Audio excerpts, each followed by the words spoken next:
नमस्कार दोस्तों, good morning. कैसे हैं आप लोग? उम्मीद करते हैं अच्छे ही होंगे।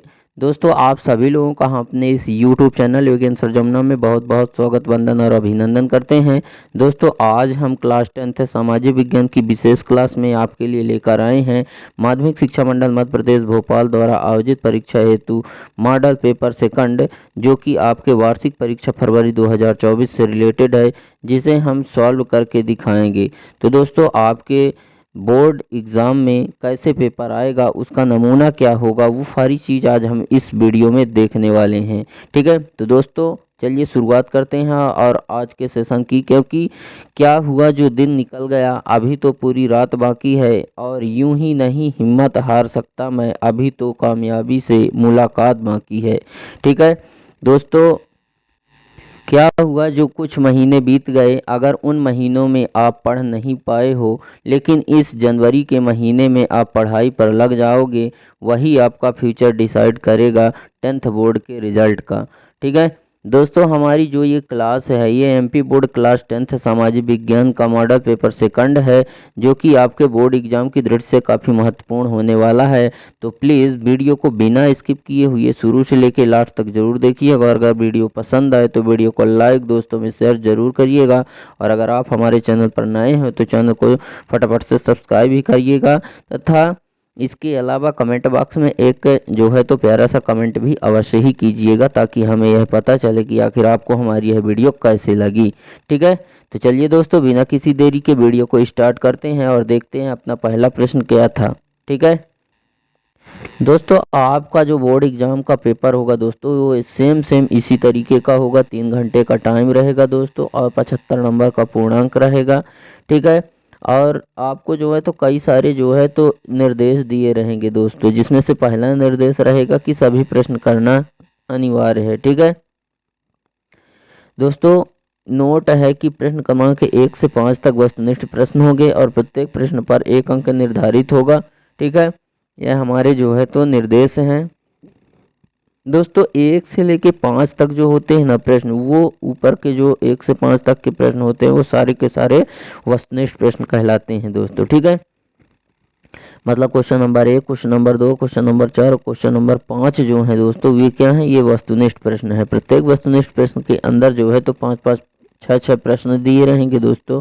इसीलिए आपके पूरे पेपर के अंदर केवल जो है तो 30 नंबर के जो है तो वन लाइनर प्रश्न पूछे जाएंगे दोस्तों, या कि वस्तुनिष्ठ प्रश्न पूछे जाएंगे। ठीक है, इसमें हम देखते हैं दोस्तों, हमारा पहला प्रश्न, सही विकल्प का चयन कर लिखिए। ठीक है, इसको देखते हैं दोस्तों। भारत में पेड़ों पौधों की जो प्रजातियां पाई जाती हैं, ठीक है, भारत में पेड़ पौधों की जो प्रजातियां पाई जाती हैं वो कितनी हैं? ठीक है, इसमें ऑप्शन है 44,000, 64,000, 56,000 और 47,000। तो कितनी है दोस्तों? तो इसका जो द नंबर ऑप्शन है यह सही हो जाएगा दोस्तों। ठीक है, मतलब जो पेड़ पौधों की प्रजातियां हैं वो कितनी है दोस्तों? 47,000 पूरे भारत के अंदर। ठीक है, अगला क्वेश्चन है दोस्तों कि सरिस्का बाघ रिजर्व परियोजना किस राज्य में स्थित है? ठीक है, हमारा ऑप्शन है राजस्थान, केरल, कर्नाटक और उड़ीसा। ठीक है, तो इसका सही जवाब हो जाएगा दोस्तों आ नंबर जो है तो। ठीक है, यानी कि राजस्थान। सरिस्का बाघ रिजर्व परियोजना कहाँ पे है? राजस्थान राज्य में है। ठीक है, अगला क्वेश्चन है कि मेटरनिक्स चांसलर था। ठीक है, तो कहाँ का चांसलर था? ऑप्शन है जर्मनी, इटली, इंग्लैंड और ऑस्ट्रेलिया। ठीक है, तो कहाँ का था? तो इसका द नंबर ऑप्शन सही हो जाएगा दोस्तों, ऑस्ट्रिया। ठीक है, मेटरनिख ऑस्ट्रिया का चांसलर था। ठीक है, अगला क्वेश्चन देखते हैं, गुलामगिरी के लेखक थे। ठीक है, गुलामगिरी के लेखक कौन थे?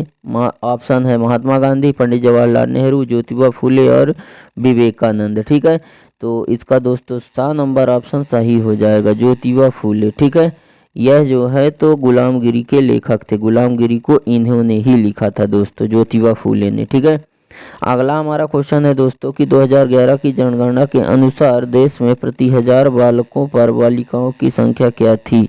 ठीक है, ऑप्शन है 936, 356, 919 और 1993।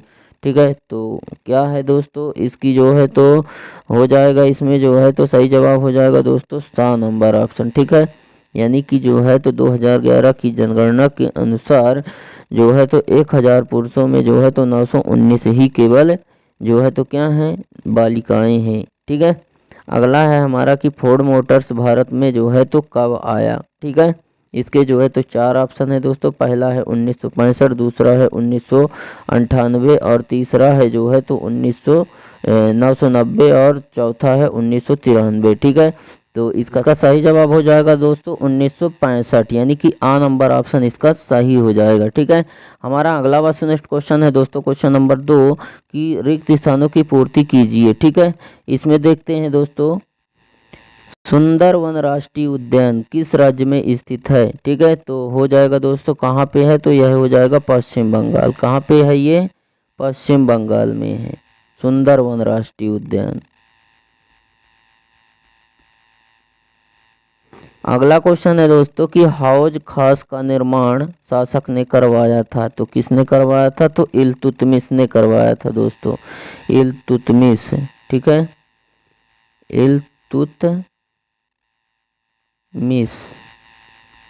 इल्तुतमिश ने जो है तो हौज खास का निर्माण करवाया था। अगला क्वेश्चन है दोस्तों कि भारत छोड़ो आंदोलन कब शुरू हुआ था। तो यह जो है तो 8 अगस्त 1942 में शुरू हुआ था दोस्तों, 8 अगस्त 1942। ठीक है। अगला क्वेश्चन है दोस्तों कि भारत में कितने राज्य और केंद्र शासित प्रदेश हैं। ठीक है। तो भारत में जो है तो 28 राज्य और 9 केंद्र शासित प्रदेश हैं दोस्तों। ठीक है। अगला क्वेश्चन है कि भारत के प्रथम विधि मंत्री कौन थे। तो विधि मंत्री थे दोस्तों जो है तो भीमराव अंबेडकर साहब। ठीक है। अंबेडकर साहब थे, भीमराव अंबेडकर साहब, भीमराव अंबेडकर साहब थे। ठीक है, विधि मंत्री। ठीक है, क्योंकि उन्होंने संविधान की रचना उन्होंने ही की थी। ठीक है। अगला को जो हमारा रिक्त स्थान है वो है कि कृषि खाली स्थान क्षेत्र के अंतर्गत आता है। तो कृषि किस क्षेत्र के अंतर्गत आता है, तो प्राथमिक क्षेत्र के अंतर्गत आता है दोस्तों, प्राथमिक है। ठीक है। अगला हम देखते हैं हमारा क्वेश्चन दोस्तों, हमारा वस्तुनिष्ठ क्वेश्चन जो हमारा 3 है वो इस प्रकार से है, सत्य असत्य बताइए। ठीक है। हमारा पहला है बंगाल का शोक दामोदर नदी को कहा जाता है। ठीक है, क्या ये वाक्य सत्य है। ठीक है, तो जी हाँ, ये जो है तो सही हो जाएगा। ठीक है, बंगाल का शोक किसे कहा जाता है, तो दामोदर नदी को कहा जाता है। ठीक है। अगला है कि रबड़ का पौधा भूमध्य रेखीय जलवायु का पौधा है। ठीक है, तो जो रबड़ का पौधा है वो कैसा पौधा है, भूमध्य रेखीय जलवायु का पौधा है, ये भी सही हो जाएगा। ठीक है। अगला है 1991 में भारत में ग्लोबलाइजेशन की शुरुआत हुई थी। हाँ, हुई थी। ठीक है। फिर अगला है भारत में निरंकुश शासन प्रणाली है। नहीं, भारत में लोकतंत्रात्मक शासन प्रणाली है। ठीक है। अगला है राष्ट्रीय महिला आयोग का कार्यालय दिल्ली में है। तो यह भी सही है, दिल्ली में है। लोकतांत्रिक व्यवस्था भ्रष्टाचार से मुक्त है। नहीं, ये गलत हो जाएगा। ठीक है, मुक्त नहीं है। जो यह लोकतांत्रिक व्यवस्था इसमें बहुत भ्रष्टाचारी है। ठीक है। अगला देखते हैं दोस्तों, हमारा जो वस्तुनिष्ठ क्वेश्चन जो 4 है वो है सही जोड़ी बनाइए। आपके बोर्ड एग्जाम में भी दोस्तों इसी तरीके से ही जो है तो क्वेश्चन आएंगे, इसी क्रम से ही आएंगे दोस्तों। ठीक है, पहले आपका जो है तो सही विकल्प चयन कर लिखिए, वो रहेगा। दूसरा रहेगा रिक्त स्थानों की पूर्ति कीजिए। तीसरा रहेगा सत्य असत्य और चौथा रहेगा सही जोड़ी और पांचवा रहेगा एक शब्द या वाक्य में उत्तर लिखिए। ठीक है, इसी तरीके के आपके क्वेश्चन मिलेंगे दोस्तों बोर्ड में। ठीक है, तो हमारा सही जोड़ी है दोस्तों, उसको देखते हैं। इसमें जैसे गन्ना है दोस्तों, तो गन्ना का सही जोड़ी क्या मिलान करेगा दोस्तों, तो गन्ना का हो जाएगा 7 नंबर ऑप्शन, यानी उत्तर प्रदेश। सबसे ज़्यादा गन्ने का कहाँ होता है दोस्तों, उत्तर प्रदेश में होता है। ठीक है। दूसरा जो है वो है उर्वरक उद्योग। उर्वरक उद्योग जो है तो किससे रिलेटेड रखता है दोस्तों, तो ये हो जाएगा जो है तो यूरिया से। ठीक है, क्योंकि उर्वरक उद्योग का मतलब ही है दोस्तों खाद बनाने वाला, उर्वरक का मतलब होता है खाद। ठीक है। तीसरा है दोस्तों इसमें पहले कपड़ा मिल। ठीक है, पहले कपड़ा मिल जो है तो कहाँ हो जाएगा इसका, तो हो जाएगा जो है तो मुंबई में स्थापित हुई थी पहली कपड़ा मिल, कब, 1854 में। ठीक है। फिर अगला है कि नगर निगम जो है, ठीक है, वो क्या है, तो नगर निगम का जो है कौन कहलाता है, तो मेयर कहलाता है। ठीक है, नगर निगम, ये हो गया। ठीक है। अगला है कि भारत की साक्षरता दर जो है तो कितनी है, तो भारत की जो साक्षरता दर है वह कितनी है, वह हो जाएगी जो है भारत की साक्षरता दर, ठीक है, वो हो जाएगी 73%। ठीक है, ये हो गया पांचवा। और एक बचा है ग्रामीण बैंक जो है तो बांग्लादेश में, जहाँ पे जो है तो महिलाएं क्या करती हैं, सबसे ज़्यादा ऋण लेती हैं। ठीक है, ग्रामीण बैंक से। ठीक है, बांग्लादेश की जो महिलाएं हैं वो ग्रामीण बैंक से सबसे ज़्यादा ऋण लेती हैं दोस्तों। ठीक है, अगला क्वेश्चन देखते हैं दोस्तों। अगला हमारा वस्तुनिष्ठ क्वेश्चन है कि एक वाक्य या शब्द में उत्तर लिख कर दीजिए। ठीक है, उत्तर दीजिए। इसमें हमारा पहला क्वेश्चन है दोस्तों कि प्रथम जूट मिल की स्थापना कहाँ हुई। ठीक है, तो प्रथम जूट मिल की स्थापना कहाँ हुई थी दोस्तों, तो कोलकाता में हुई थी। कहाँ हुई थी, कोलकाता, कोलकाता में हुई थी। ठीक है, अगला हमारा क्वेश्चन है कि वायु परिवहन का राष्ट्रीयकरण कब हुआ। तो वायु परिवहन का जो राष्ट्रीयकरण है दोस्तों वो कब हुआ था, तो वो हुआ था 1 अगस्त 1953 को हुआ था, 1 अगस्त 1953। अगला है दोस्तों कि नए उपभोक्ता तैयार करने के लिए कौन सा तरीका है। तो नए उपभोक्ता को तैयार करना है अगर आपको, तो वो है जो है तो विज्ञापन। ठीक है, क्योंकि अगर आप विज्ञापन नहीं निकालेंगे तो आपके पास उपभोक्ता नहीं आएंगे, क्योंकि विज्ञापन एक ऐसी चीज़ होती है कि जो उसकी कीमत बढ़ा देती है वस्तु की, और वह जो है तो ज़रूरत भी महसूस करवाती है उपभोक्ताओं में। ठीक है, अगला है दोस्तों कि बेल्जियम की राजधानी कहाँ है। तो बेल्जियम की राजधानी ब्रुसेल्स में है ना। ये चीज़ ध्यान रखना, ये क्वेश्चन हर जगह देखने को मिल रहा है, आपके एग्जाम में भी आने की इसकी लगभग पूरी ही संभावना है। ठीक है, तो कहाँ है बेल्जियम की जो है तो राजधानी, तो ब्रुसेल्स में है। ठीक है, अगला देखते हैं कि जीडीपी का पूरा नाम क्या होता है। ठीक है, तो क्या होता है, ग्रॉस डोमेस्टिक प्रोडक्ट। ठीक है, डोमेस्टिक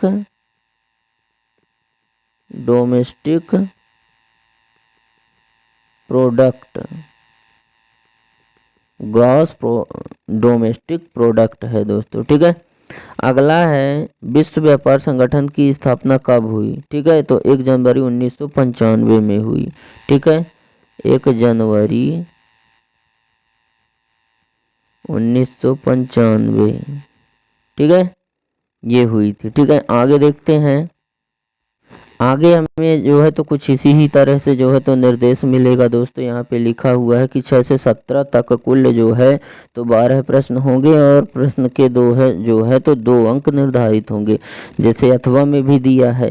जैसे जो है तो प्रश्न नंबर 6 जो है तो एक ये भी है और एक ये भी है, तो इन दोनों को में से किसी एक को अगर आप करते हैं तब आपको जो है तो 2 नंबर मिलेगा। ठीक है, समझ में आया। तो यहाँ पे हम देखते हैं, हमारा पहला क्वेश्चन है कि मृदा अपरदन से आप क्या तात्पर्य है। ठीक है, मृदा अपरदन से क्या तात्पर्य है।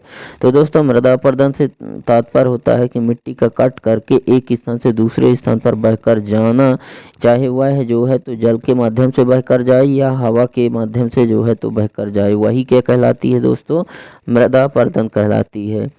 अगला हमारा क्वेश्चन है, क्वेश्चन नंबर 6 का अथवा जो है वो है वैश्वीकरण को बढ़ावा देने वाले कारक। ठीक है, वैश्वीकरण का मतलब क्या होता है दोस्तों कि विश्व के विकास को ही हम वैश्वीकरण कहते हैं। ठीक है, विश्व का विकास हुआ है उसके क्या क्या कारण हैं, कारक का मतलब हो जाता है कारण। ठीक है, तो विश्व का विकास हुआ है उसका सबसे बड़ा कारण है कि व्यापार में वृद्धि, विदेशी व्यापार में वृद्धि। दूसरा चीज़ है बड़े बड़े उद्योग या कारखानों का लग जाना, और श्रमिकों की पूर्ति, है ना, और उपभोक्ताओं की ज़रूरतें, जिसके कारण जो है तो विश्व को बढ़ावा मिला है। ठीक है, और लोगों के बीच में एकीकरण। ठीक है, यही वो कारण है जिनके द्वारा जो है तो वैश्वीकरण को बढ़ावा मिला है। दोस्तों ये क्वेश्चन वेरी मोस्ट इम्पोर्टेंट है, इसको जो है तो आप अच्छे तरीके से पढ़ ही लीजिएगा। ठीक है, VVI क्वेश्चन है ये। ठीक है, अगला देखते हैं दोस्तों कि क्वेश्चन नंबर जो 7 है दोस्तों वो क्या है कि बैंक की आय के प्रमुख स्रोत क्या हैं। ठीक है, बैंक को पैसा कहाँ से आता है। ठीक है, कहाँ कहाँ से जो है तो बैंकों को बैंक के पास पैसा आता है, कहाँ कहाँ से। ठीक है, तो ये क्वेश्चन भी जो है तो काफ़ी इम्पोर्टेंट है दोस्तों, इसको भी अच्छे तरीके से पढ़ लीजिएगा, है ना।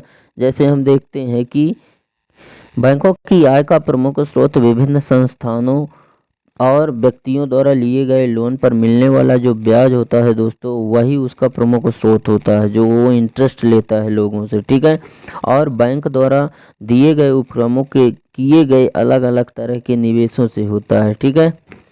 अगला हमारा क्वेश्चन है दोस्तों कि भारत के दो समाज सुधारकों के नाम बताना है दोस्तों, ठीक है।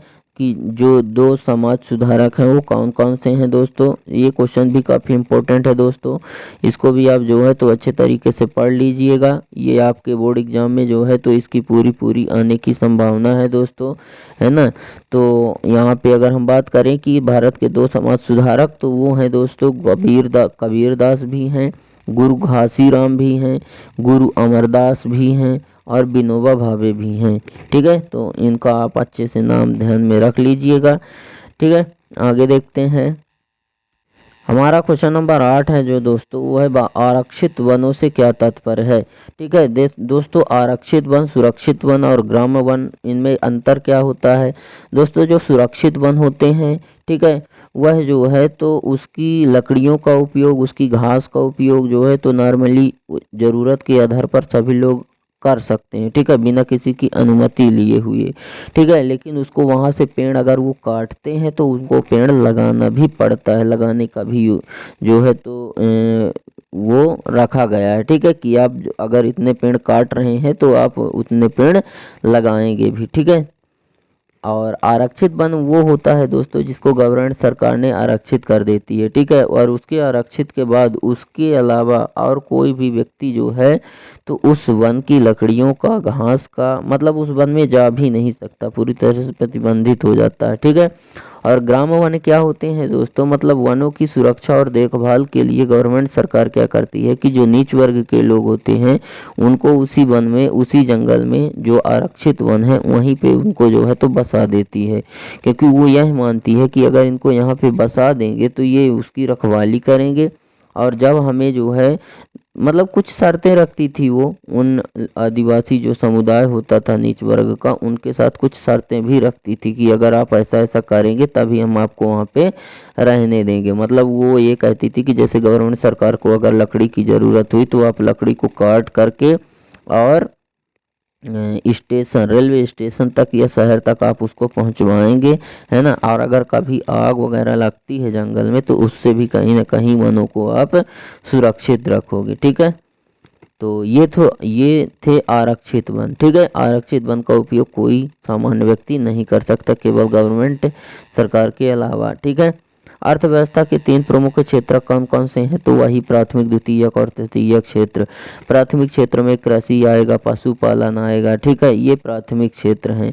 और द्वितीयक क्षेत्र की अगर हम बात करें तो जैसे दूध से आप जो है तो पनीर बना लो, है ना।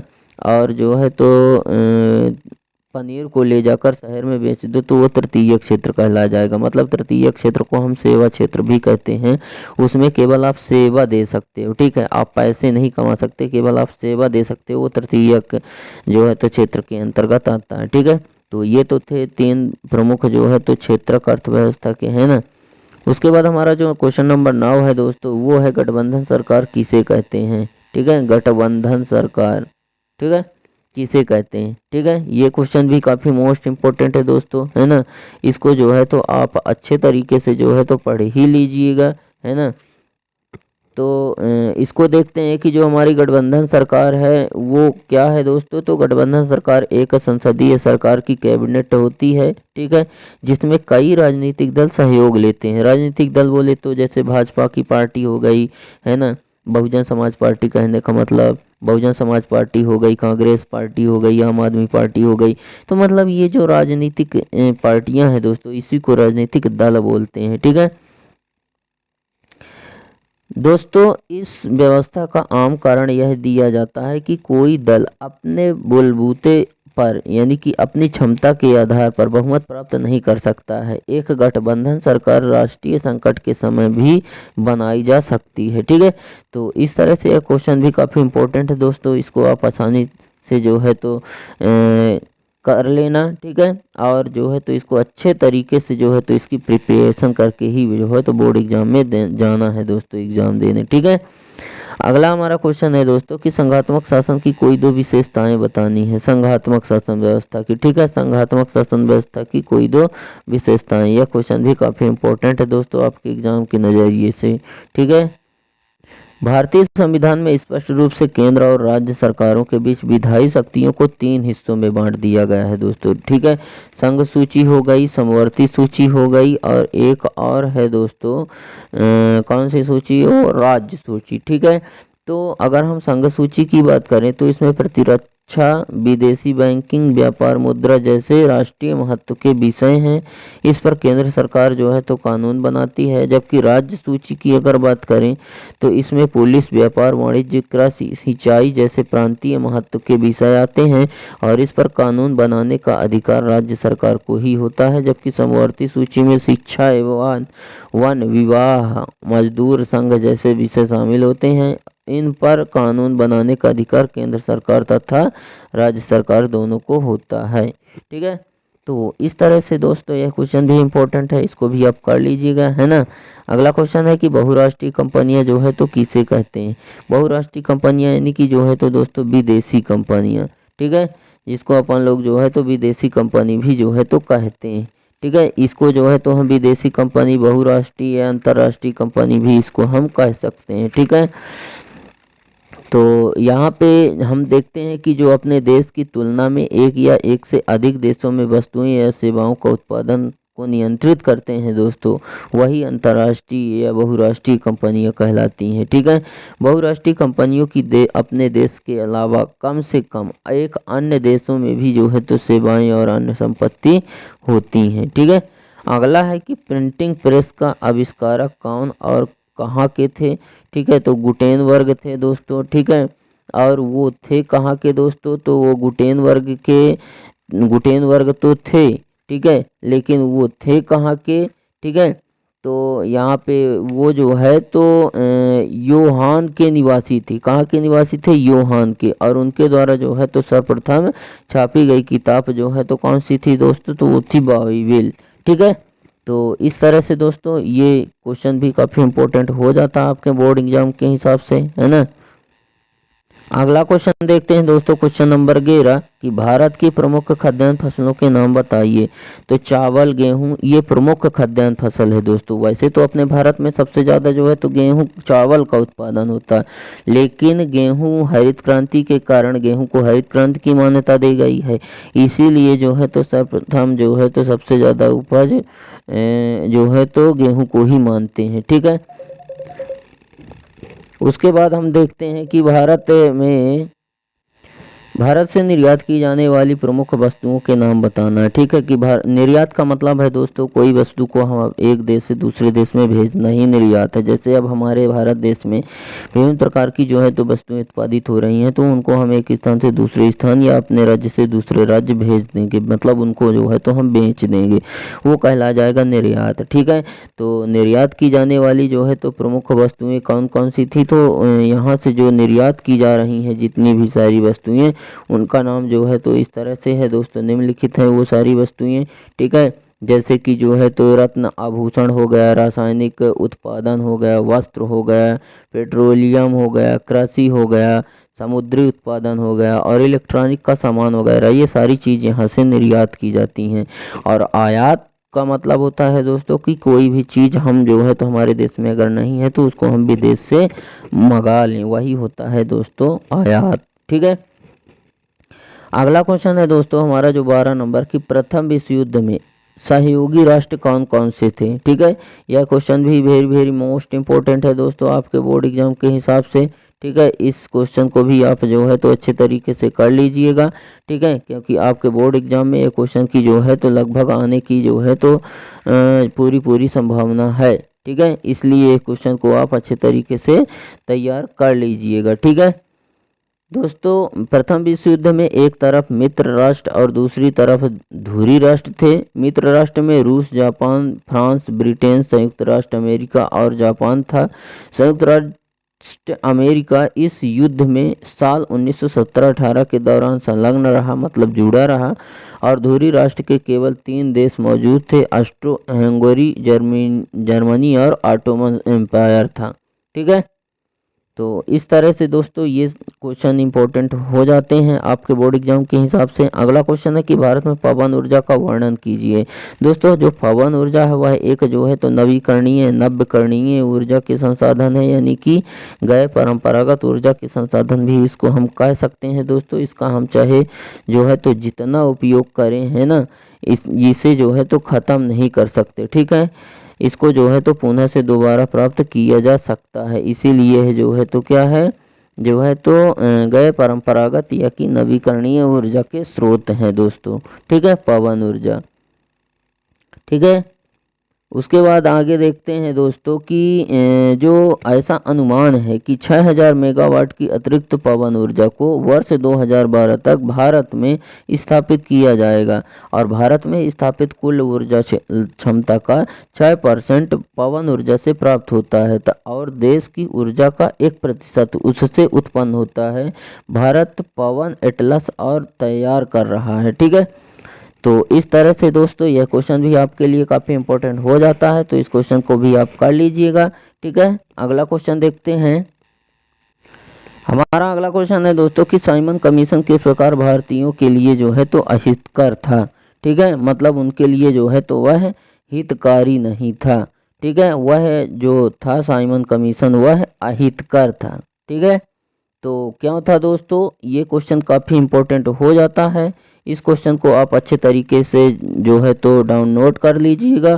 ठीक है, और अच्छे तरीके से इसकी तैयारी कर लीजिएगा, क्योंकि यह क्वेश्चन भी कहीं ना कहीं आपके बोर्ड एग्जाम में आने की इसकी भी जो है तो संभावना है। ठीक है, इसमें जो है तो हम देखते हैं कि वर्ष 1919 के में जो है तो भारत सरकार अधिनियम पर पुनर्विचार एवं समीक्षा करने के उद्देश्य से सन 1927 में ब्रिटिश सरकार ने एक जो है तो आयोग का गठन किया, जिसके माध्यम से अध्यक्ष साइमन थे और इस आयोग का एक भी सदस्य जो है तो भारतीय नहीं था। सारे के सारे जो सदस्य थे दोस्तों वो सब जो है तो अंग्रेज थे। इसीलिए जो है तो जब यह भारत पहुंचा साइमन, तो उसको जो है तो साइमन कमीशन वापस जाओ से जो है तो उसका स्वागत किया गया था। ठीक है,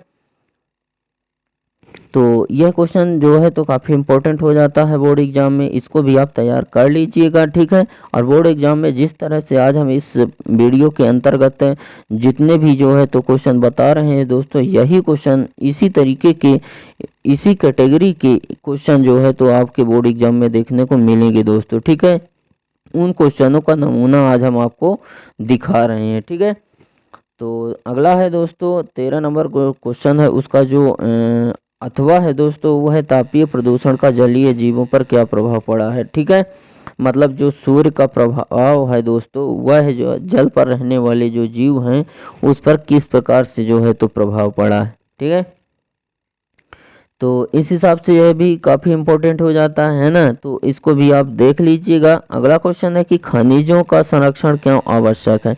दोस्तों खनिज क्या होता है, जिसको भूमि को खोद करके जो निकाला जाता है दोस्तों वही क्या है, वही जो है तो खनिज है, जिसको भूमि को खोद कर निकाला जाता है। ठीक है, तो खनिजों के संरक्षण क्यों आवश्यक है, तो इसीलिए आवश्यक है क्योंकि भविष्य में जो है तो हम ये जो खनिज प्राप्त हो रहे हैं हमको ये नहीं रह जाएंगे इनका अंधाधुंध प्रयोग से। जैसे कहने का मतलब पेट्रोल है, कोयला है, इनको बनने में लगभग करोड़ों वर्ष लग जाते हैं। इनको हमें जो है तो सुव्यवस्थित तरीके से और योजनाबद्ध तरीके से प्रयोग करना चाहिए, क्योंकि आगे आने वाले समय में जो है तो हमें कई सारी समस्याओं का सामना करना पड़ सकता है इसकी कमी के कारण, इसीलिए हमको इसे सुरक्षित रखना चाहिए। ठीक है, सूखा क्या है दोस्तों, ठीक है, जब बारिश कम होती है जिस एरिया में वहाँ पर फसलें जो है तो फसलें सही तरीके से नहीं उग पाती हैं, उसका कहीं ना कहीं नुकसान हो जाता है, वही कहलाता है दोस्तों सूखा। ठीक है, उसके बाद आगे देखते हैं दोस्तों कि हमारा 15 नंबर जो क्वेश्चन है वो है कि भारत में वन विनाश के कोई 3 कारण बताना है। ठीक है, वन का विनाश हुआ है उसका कारण क्या है, तो सबसे बड़ा चीज़ तो है औद्योगिकीकरण। ठीक है, उसके बाद है वनों का काटना, यानी कि पेड़ पौधों का काटना। ठीक है, वन विनाश का प्रमुख जो है तो कारण है। ठीक है, वनों को काट देते हैं लोग अपनी आवश्यक ज़रूरतों को पूरी करने के लिए, जिसकी वजह से जो है तो वनों का विनाश हो जाता है ना। और जो है तो सबसे बड़ी चीज़ और भी होता है, उद्योग कारखाने जो खुले हैं उनके कारण जो है तो विषैली गैसें छाड़ी जाती हैं, जिसको जो है तो वो पेड़ जो है ऑब्जर्व नहीं कर पाते और उनको जो है तो क्या कर ऑब्जर्व नहीं कर पाते और वो सूख जाते हैं, नष्ट हो जाते हैं। ठीक है, तो वन विनाश का प्रमुख कारण यही थे। ठीक है, उसके बाद आगे देखते हैं दोस्तों अगला क्वेश्चन जो हमारा क्वेश्चन नंबर 15 का जो अथवा है दोस्तों, वो है सामाजिक वानिकी योजना क्या है। ठीक है, तो गवर्नमेंट सरकार के द्वारा दोस्तों यह एक योजना चलाई गई थी। यह योजना के तहत जो है तो यह कहा गया था कि मतलब जो सड़कें हैं, सड़कों के किनारे जो है तो पेड़ पौधे लगाना है ज़्यादा से ज़्यादा मात्रा में, है ना। और जो तालाब है, तालाब के जो है तो किनारे और जो है तो नहरों के किनारे, रोड और रेलवे लाइनों के किनारे, ठीक है, काफ़ी ज़्यादा में मतलब पेड़ पौधों को लगाने का जो मतलब जो है तो योजना थी, वो सामाजिक वानिकी योजना ही जो है तो कहलाई। ठीक है, मतलब गवर्नमेंट सरकार के द्वारा यह योजना लागू की गई थी। ठीक है, कि मतलब ज़्यादा से ज़्यादा मात्रा में पेड़ पौधे यहाँ यहाँ लगाए जाएं। ठीक है, जिससे जो है तो प्रदूषण को भी, वायु प्रदूषण को भी कम किया जा सकता है। ठीक है, और इसी आधार पर जो है तो बड़ी मतलब स्कूल और कॉलेज में लोगों को, यानी कि जो स्टूडेंट्स हैं उनको भी जो है तो इनके लिए जो है तो बाध्य किया जाता रहा। ठीक है, और हर वर्ष जो विश्व पर्यावरण दिवस जब मनाया जाता है उस टाइम पे जो है तो लगभग सभी लोगों से ही जो है तो एक एक पेड़ लगवाया जाता है। ठीक है, वही है सामाजिक वानिकी योजना। ठीक है, अगला क्वेश्चन है कि सूचना प्रौद्योगिकी जो है तो किसे कहते हैं। ठीक है, तो यह क्वेश्चन भी काफ़ी इंपॉर्टेंट है दोस्तों, इसको भी आप अच्छे तरीके से जो है तो डाउनलोड कर लीजिएगा। ठीक है, आपके बोर्ड एग्जाम में आने की जो है तो इसकी पूरी संभावना है दोस्तों। ठीक है, यह VVI क्वेश्चन है दोस्तों, है ना दोस्तों। जिसे आंकड़ों की प्राप्ति, सूचना संग्रह, सुरक्षा, परिवर्तन, आदान प्रदान, अध्ययन आदि कार्यों के निष्पादन के लिए आवश्यक कंप्यूटर हार्डवेयर एवं सॉफ्टवेयर अनुप्रयोगों से संबंधित होता है, वही जो है तो दोस्तों सूचना प्रौद्योगिकी कहलाता है। ठीक है, अगला क्वेश्चन है दोस्तों कि धर्म सुधार आंदोलन में मार्टिन लूथर की क्या भूमिका थी। ठीक है, यह क्वेश्चन भी काफ़ी इंपॉर्टेंट है दोस्तों। मार्टिन लूथर प्रोटेस्टेंट सुधारकों में से एक थे। धर्म सुधारक लूथर ने रोमन कैथोलिक चर्च की कुरीतियों की आलोचना करते हुए अपनी 95 स्थापनाएं लिखी। ठीक है, और इसकी एक छपी प्रति विटेनबर्ग के गिरजाघर के दरवाजे पर टंगी हुई। इसमें लूथर ने चर्च को शस्त्र के लिए चुनौती दी थी। जल्द ही लूथर ने के लेख बड़ी तादाद में छपे और पढ़े जाने लगे। इसके नतीजे में चर्च में विभाजन हो गया और प्रोटेस्टेंट धर्म सुधार की शुरुआत हुई। ठीक है, तो यह क्वेश्चन भी काफ़ी इंपॉर्टेंट दोस्तों, इसको अच्छे तरीके से आप पढ़ लीजिएगा, है ना। अगला है कि कांडला पत्तन की विशेषताएं लिखिए। ठीक है, यह भी क्वेश्चन काफ़ी इंपॉर्टेंट है दोस्तों, है ना, इसको भी आप कर लीजिएगा। दोस्तों कांडला पत्तन की जो विशेषताएं हैं वो इस तरह से थी कि पहली थी कि भारत में गुजरात प्रांत में कच्छ जिले में स्थित देश का सबसे बड़ा बंदरगाह है। ठीक है, और एक और है कि यह बंदरगाह भारत का सबसे पहला मुक्त व्यापार क्षेत्र है और कांडला बंदरगाह भारत के सबसे बड़े 12 बंदरगाहों में से एक है।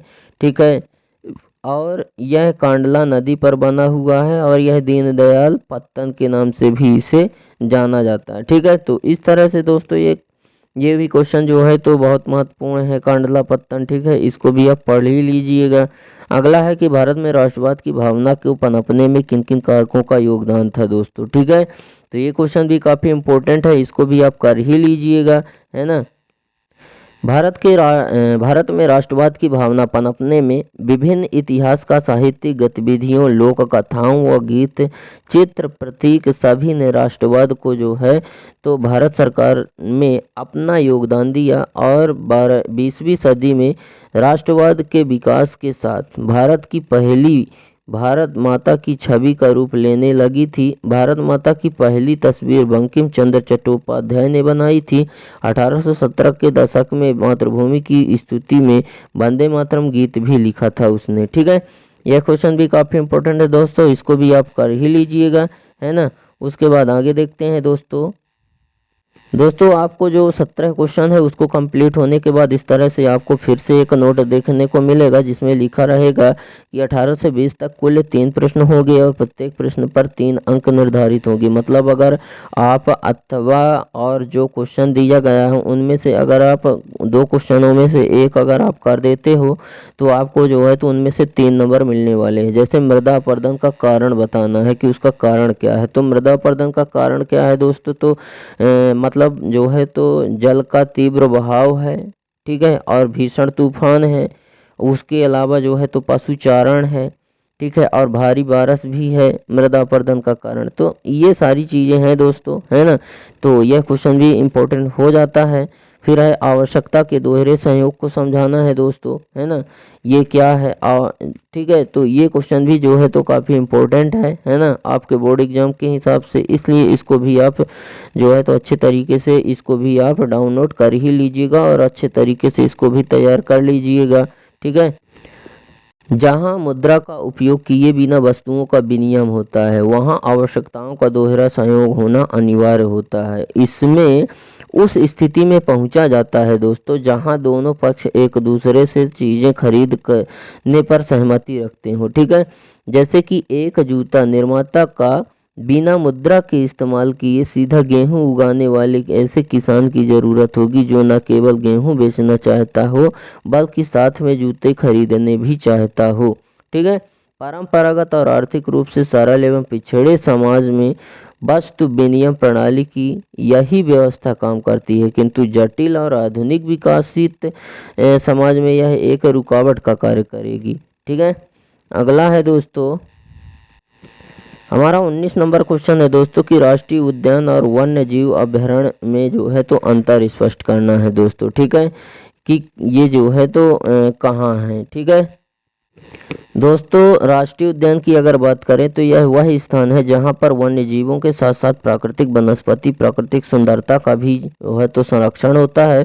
जबकि अगर वन्य जीव अभयारण्य की बात करें तो यह वह स्थान होता है जहां जीवों के जो है तो संरक्षण के साथ साथ उनकी संख्या बढ़ाने के उपायों पर भी जो है तो जोर दिया जाता है, ठीक है। अगर हम जो है तो अगला इसमें बात करें अगर हम राष्ट्रीय उद्यान की तो यहाँ लोगों के प्रवेश पर पूर्णतः रोक होती है। जबकि अगर हम बात करें जीव अभयारण्य की वहाँ पर जो है तो निगरानी में काम किया जा सकता है, आम जनता टूरिस्ट वगैरह आदि जो है तो आकर के घूम सकते हैं, ठीक है। तो इसको भी आप जो है तो अच्छे तरीके से जो है तो डाउनलोड कर ही लीजिएगा। अगला क्वेश्चन है दोस्तों कि खरीफ और रबी की फसलों में अंतर बताना है। तो खरीफ की फसल और रबी की फसल क्या होती है दोस्तों, तो खरीफ की फसल जो है तो धान है, ठीक है, सोयाबीन है, अरहर है, ये खरीफ की फसल है दोस्तों, ज्वार है, ठीक है, मक्का है, ये खरीफ की फसल है। क्योंकि ये क्या है दोस्तों कि जो है तो यह जून जुलाई में बो दिया जाता है और जो है तो नवंबर दिसंबर में इसको काट लिया जाता है। जबकि अगर रबी फसल की बात करें तो उसमें गेहूं और चना आता है जो है तो नवंबर दिसंबर में बोया जाता है और मार्च अप्रैल में इसको काट लिया जाता है, ठीक है। तो इस हिसाब से यह क्वेश्चन भी इम्पोर्टेंट हो जाता है दोस्तों, है ना। और अगला क्वेश्चन है दोस्तों क्वेश्चन नंबर 20 का जो अथवा है वो है भारत छोड़ो आंदोलन की व्याख्या करना है दोस्तों, ठीक है। तो भारत छोड़ो आंदोलन जो है तो दोस्तों द्वितीय विश्व युद्ध के समय 9 अगस्त 1942 को आरंभ किया गया था, जिसे अगस्त क्रांति के नाम से भी जो है तो जाना जाता है। इस आंदोलन का लक्ष्य भारत से ब्रिटिश साम्राज्य को समाप्त करना था। यह आंदोलन महात्मा गांधी द्वारा अखिल भारतीय कांग्रेस समिति के मुंबई अधिवेशन में शुरू किया गया था तथा यह भारतीय स्वतंत्रता संग्राम के दौरान विश्व विख्यात काकोरी कांड के ठीक 17 साल बाद 9 अगस्त 1942 को गांधी जी के आह्वान पर सारे देश में जो है तो एक साथ आरंभ किया गया था दोस्तों, ठीक है। तो इस हिसाब से यह भी इम्पोर्टेंट हो जाता है दोस्तों क्वेश्चन, ठीक है।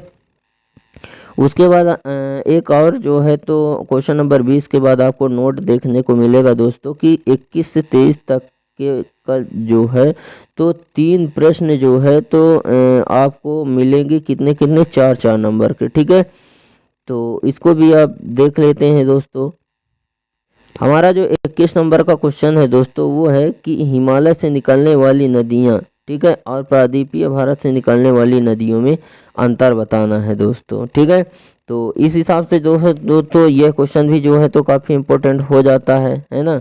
तो इसको भी आप नोट कर लीजिएगा और अच्छे तरीके से इसकी तैयारी कर लीजिएगा। ठीक है, इसे पूरी तरह से अच्छे तरीके से कंप्लीट कर ही लीजिएगा दोस्तों। ठीक है, तभी आपको जो है तो बोर्ड एग्जाम में कोई समस्या नहीं आएगी और आपका ये क्वेश्चन अच्छे तरीके से आप करके आओगे और अच्छा नंबर भी आपको मिलेगा दोस्तों। ठीक है दोस्तों, अगर हिमालय से निकलने वाली जो नदियां हैं दोस्तों, वह जो है तो हिमानियों से जो है तो जन्म लेती हैं, मतलब बर्फ़ के पिघलने से। हिमानी का मतलब होता है दोस्तों बर्फ़, बर्फ़ के पिघलने से ये नदियां बहती हैं।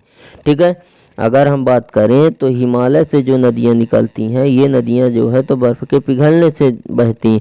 जबकि प्रायद्वीपीय भारत की नदियों की अगर बात करें तो यह जल के वर्षा के जल पर निर्भर करती हैं। अगर बारिश नहीं होगी तो ये नदियां बहेंगी नहीं। ठीक है, अगला अगर बात करें इसी में हिमालय नदियों की तरफ, तो यह नदियां जल वर्षा पर्याप्त मात्रा मिलता है, जबकि जो प्रायद्वीपीय भारत की नदियां हैं उन्हें जो है तो पर्याप्त मात्रा में जल नहीं मिलता है। ठीक है, तो इस तरह से दोस्तों यह क्वेश्चन काफ़ी इम्पोर्टेंट हो जाता है आपके बोर्ड एग्जाम के हिसाब से, तो वो इसको भी आप अच्छे तरीके से तैयार कर लीजिएगा। अगला क्वेश्चन है दोस्तों कि सविनय अवज्ञा आंदोलन का चरणबद्ध जो है तो व्याख्या कीजिए। ठीक है, तो यह क्वेश्चन भी इम्पोर्टेंट है दोस्तों। इस बार लोगों को न केवल अंग्रेजों का सहयोग न करने के लिए बल्कि औपनिवेशिक कानूनों का उल्लंघन करने के लिए भी आह्वान किया जाने लगा था दोस्तों। ठीक है, देश के विभिन्न भागों में हजारों लोगों ने नमक कानून तोड़ा तथा सरकारी नमक कारखानों के सामने प्रदर्शन भी किए। ठीक है, और विदेशी वस्तुओं का बहिष्कार किए जाने लगा।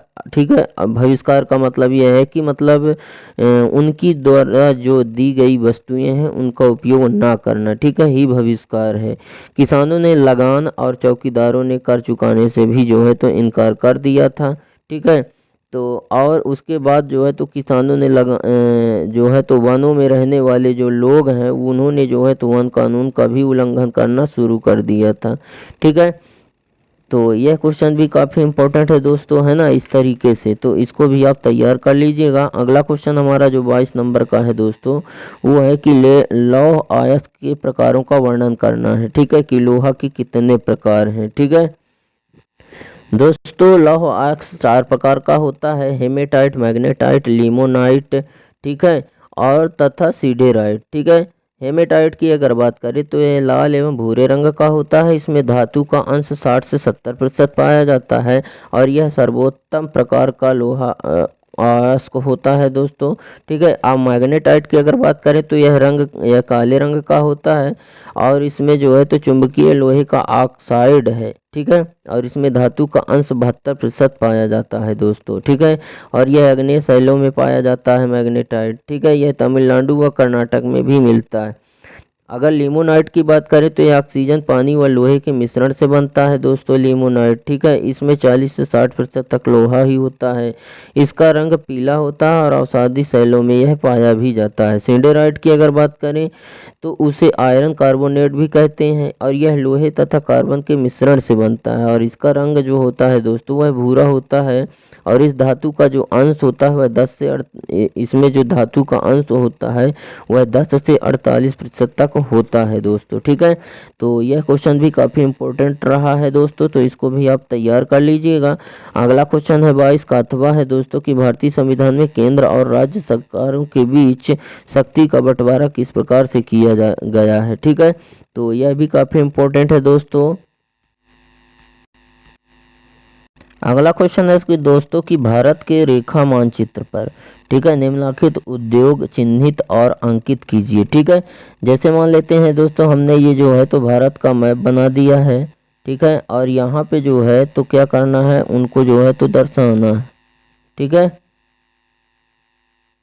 ठीक है, जैसे हमने जो है तो ये भारत का मैप बनाया है और इस मैप में जो है तो सूती वस्त्र उद्योग में जो है तो दर्शाना है मुंबई को, सूरत को और कानपुर को दर्शाना है तथा लौह व इस्पात उद्योग को जो है तो कहाँ दर्शाना है, बोकारो, भिलाई और विजयनगर तथा झेलम।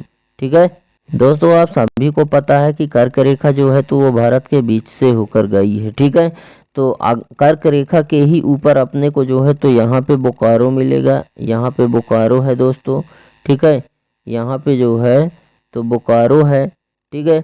और अगर हम और बात करें किसकी, बोकारो के बाद अगर हम भिलाई की बात करें दोस्तों, तो भिलाई यहाँ पे हो जाएगा, यहाँ पे जो है तो भिलाई हो जाएगा, ठीक है।